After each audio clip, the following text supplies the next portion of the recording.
요즘 중대재해기업처벌법 때문에 현장은 진짜 난립니다. 5인에서 49인까지도 이제 중대재해처벌법에 적용이 되잖아요. 그러다 보니까 시장의 불만은 극도로 높아지는 것 같아요.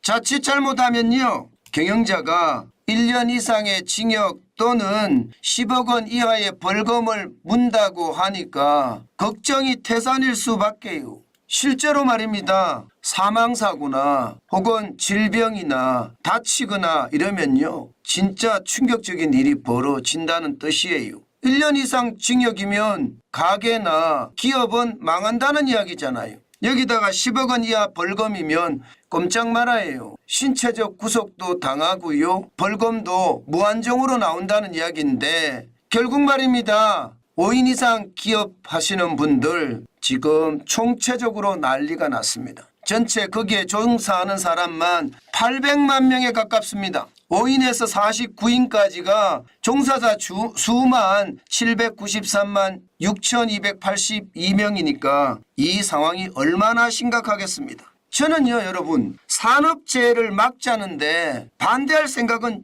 전혀 없습니다. 당연히 산업재해는 없어야 되겠죠. 문제는 현실입니다. 5인 이상 49인 미만 사업장 제대로 준비가 돼 있겠습니까? 기본적으로 준비가 돼 있으려고 하면요, 중대재해기업처벌법에 대한 교육은 당연하고요, 또 전문가도 확보를 해야 합니다. 문제는요, 교육이나 전문가를 확보하려고 하면 중소기업이나 5인 이상 사업장 살아나지를 못해요. 지금도 말입니다. 최저임금에 눌리고 주 52시간제에 눌리고 인건비 올랐고 원가 올랐잖아요. 그래서 버티지 못하는데 여기다가 중대재해처벌법에 상응하는 안전관리자를 뽑으라고요? 이것은요, 기업의 이야기를 들어보면 죽으라 하는 것과 마찬가지다 이렇게 이야기합니다. 법도 말입니다. 이게 현장에 맞아야지, 현장에 가혹하면요, 그 법은 독재나 다름없습니다.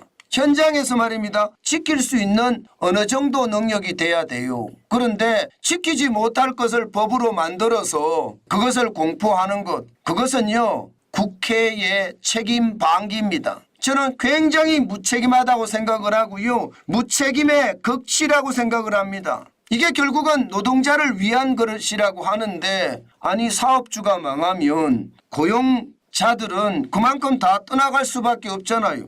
노동자를 위하는 법이라고 이야기하지만 사실상 일자리를 빼앗는 그런 법이라고도 생각이 됩니다. 그만큼 법이라는 게 너무 가혹하면 현장에서는 문제가 심각하게 된다는 뜻이에요.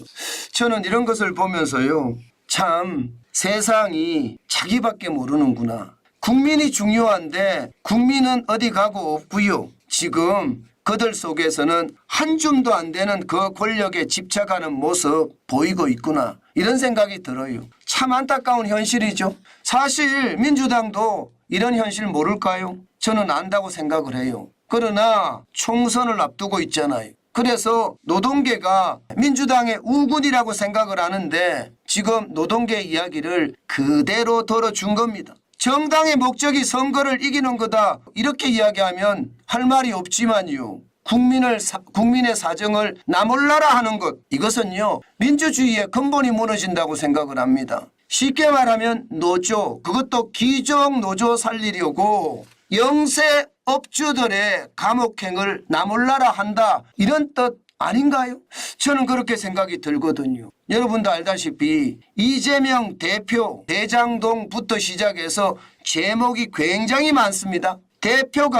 이재명 대표가 취임 후에 1년간 국회가 빠짐없이 열렸습니다. 방탄 국회였어요. 한 사람의 구속을 막으려고 대한민국의 국회, 국민의 국회가 완전히 정지됐었거든요. 게다가 이재명 대표는 불체포 특권을 제대로 악용을 했고요. 그러면서 말입니다, 186가지 특권 뒤에 바짝 이렇게 숨었습니다. 그러면서도 영세업주들은 감옥을 보내겠다?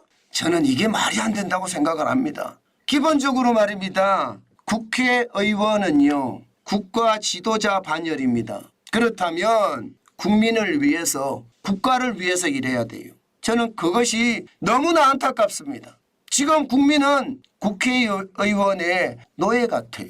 말만 하면 국민을 대신해서 국민을 위해서 국민 때문에 한 일이라고 이야기하는데 그것은 국민을 팔아먹는 거고요. 실질적으로는 국민을 노예 취급하잖아요. 자기들 표를 더 받기 위해서 영세업주는 감옥에 가도 나 몰라라 이렇게 이야기하는 게 이게 말입니다. 여러분 결국은요 국민을 노예로밖에 생각하지 않는 거예요. 그냥 부려먹기 좋은 상대 저는 그렇게 생각을 합니다. 이런 세상이 계속되잖아요. 과연 대한민국이 좋은 나라가 될까요? 모두가 나를 위한 그런 행동을 할 것이 아니라 남을 위한 배려를 해야 합니다. 그래야지 사회도 발전하고요. 국가도 발전을 합니다. 나를 위한 어떤 이익을 취한다? 그러면 그때부터 그 사회도 무너지기 시작하고요. 국가도 저는 무너지기 시작한다고 생각해요.